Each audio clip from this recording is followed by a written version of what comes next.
Good day, ladies and gentlemen. Today I'm going to be giving you a more in-depth explanation of a contract, and I'm going to be explaining the different concepts and sections of a contract. In broader terms, a contract is divided into three categories: an offer, an acceptance, and a consideration, which is also known as the consensus part. A contract starts with identifying or documenting down the parties involved in the agreement and in the contract. And the second section of a contract documents the purpose for the agreement, and then it further moves on to the third section, which will document down the details and the smaller components or finer details of the purpose of this contract. For example, it will document down the duration or time in which this contract will last. It will document down the service and what the final product is expected to be after the service has been done. And it will also provide the limitations. So what does the contract limit you to do in terms of it? For example, it might limit you that you cannot perform certain activities for people in the same industry as you, or you cannot open the same business as the same industry in which they hired you for. Especially in employment contracts, that's where you get the limitations in.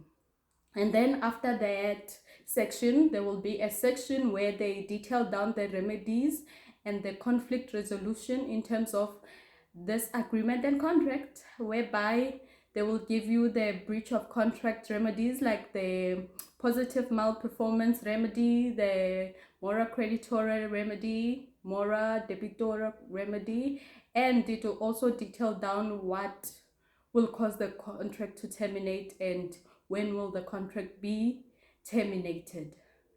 And then the final step will be the consideration step or the consensus step, which is detailing down the payments and how the payment will be paid out to a certain party. And in the consideration or consensus part, both parties must bring value to the table. They must detail down or explain what the value will be paid out in. For example, the one party will bring a service and the other party will bring a monetary value. So that's the only way a contract can be valid. It's when this part is actually done and dusted, and both parties are in agreement and they have consensus about this part.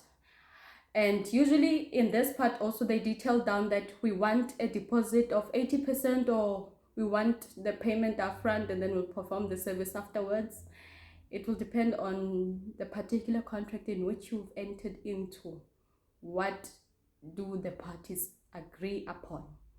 So with all of that said, now I'm going to give you a small little challenge to test out or to identify in the different contracts that you enter into in your day-to-day life, or even if you check out your employment contract, check out these different concepts and these different sections and these different things that I highlighted in this contract, in this template of a contract that I explained to you, and drop a comment for me and ask me a few questions, because I told you I'm your favorite paralegal and this is the stuff that I deal with. And let me love and leave you. And remember to follow me on Facebook. I'm Paralegal Assist. Follow my page and subscribe on my YouTube channel, Paralegal Assist. This is for entertainment and educational purposes only. Bye.